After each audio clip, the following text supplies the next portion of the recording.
Hey guys, this is week 19, day 5. David crowned king. After Saul had died and all the enemies, all of his family, his sons and stuff, they were in. The battle was over. And the Israelites, they kept fighting, but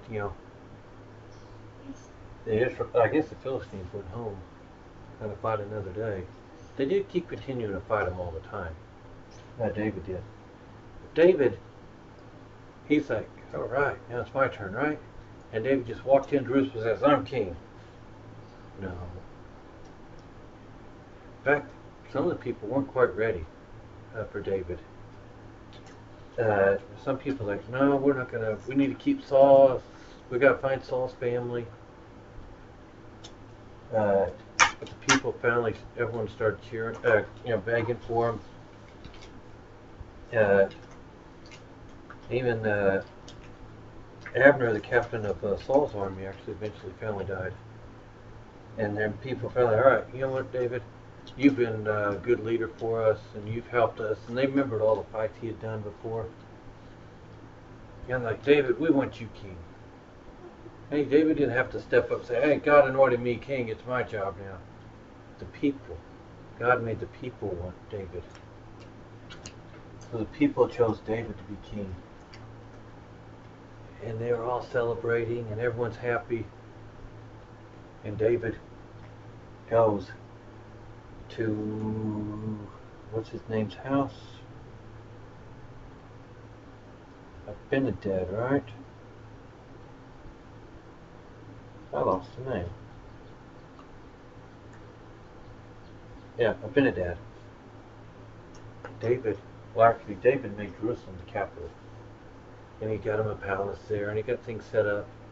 And finally he's like, you know what, we need God to come back home.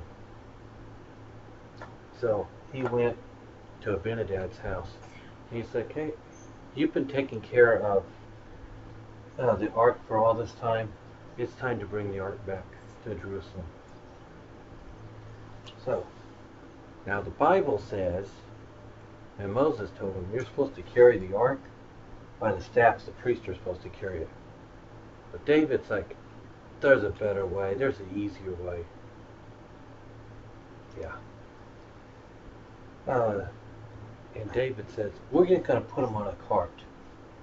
The Philistines sent him here on a cart. We could bring it to Jerusalem on a cart.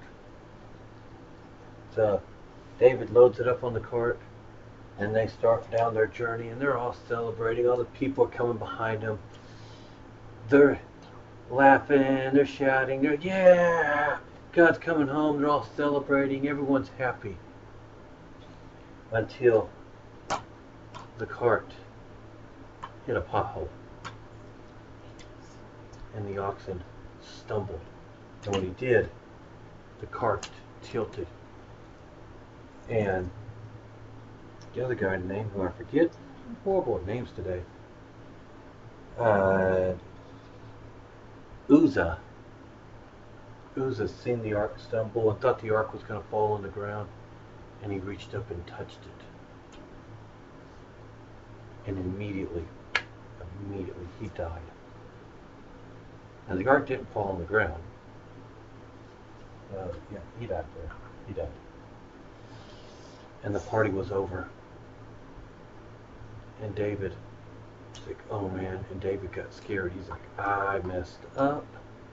And it cost somebody's life. And they went and moved the ark into a nearby house, which I thought it had a name. I didn't even put the name on this one. They moved the ark into a nearby house. It says, here, you stay there. And they put the ark there where David went back to Jerusalem and says, we got to figure this out. And David's like, you know what, I messed up. I'm going to go figure out the right way. Instead of just keep going, David's like, I'm going to go figure it out. And he goes and studies, and he has the priests look, and everyone's looking. And that's when he found out he was supposed to be carrying it. So he goes, he gets the priest in. It took what, about 3 months? And David comes back with the priest and is like, we're going to do it right. And all the people come back again, and this time they carried the ark without the cart. And I don't have my priest. And they carried the ark. You carried the ark.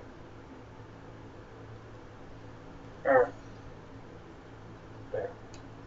They had priest, and I don't have my priest up here. Ow! Lost another one. And they carried the ark on their shoulders. The priest did. We'll pretend these are priests.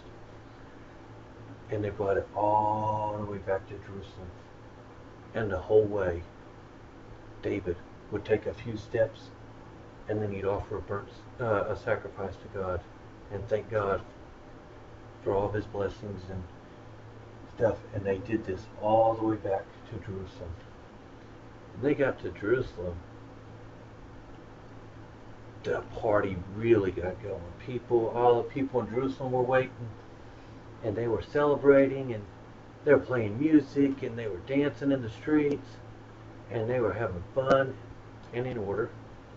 But David, he went and he took off his kingly robes, and he's like, before God, I'm not king, I'm just a normal person. And he started dancing before God and before the ark. And his wife, who interesting enough I believe was Saul's daughter, interesting name too, Micah, she made fun of David and started saying, oh, look at that. And she even called him on it. Said, how dare you go out there? You're supposed to be the king. You're supposed to be proper. And he's like, how dare you cut loose in front of everybody? And she got into him, and she never had another child after that either. Yeah. Oh, but God bless David. As long as yes, David made mistakes, just like us. We make mistakes. We don't do things perfect. But when he found out he made a mistake, he'd correct the mistake, and then he'd turn to God and say, hey, what am I supposed to do? And he also would ask for forgiveness. I'm sure he did in this story, but don't actually specify it. But David was very big on asking forgiveness. So, when we do something wrong, stop doing it when you find out you're doing it wrong, and then go and ask God for forgiveness and how to fix it, and how to do it the right way. So you guys remember that, and I will see you next week. On Monday we get back into our Bible story. And then we find out some more stuff that happened when David was king. So you have a good day, and I'll see you Monday. Bye.